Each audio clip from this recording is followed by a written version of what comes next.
J'ai trompé mon mari pasteur avec un sataniste. Les faits qui vont suivre m'ont été rapportés par une de mes abonnées qui souhaite rester anonyme. Voici son témoignage. Je suis une femme africaine, mon mari est pasteur. Tout a commencé quand je suis tombée enceinte de notre deuxième enfant peu après notre mariage.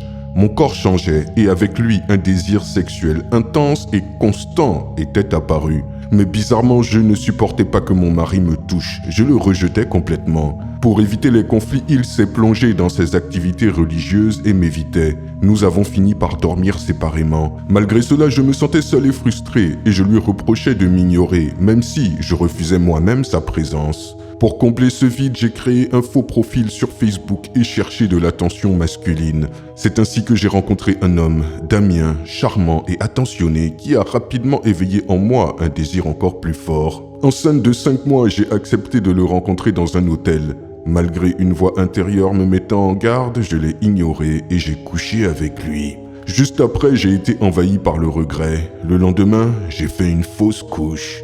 Mon mari était bouleversé, car il pensait que cette grossesse allait sauver notre couple.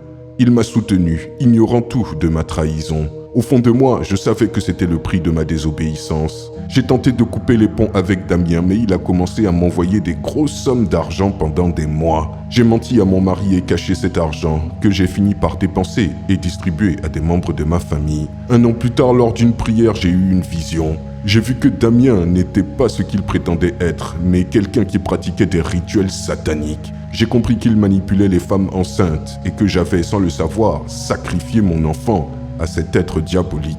Depuis, je vis avec ce poids et ce secret que mon mari ignore toujours.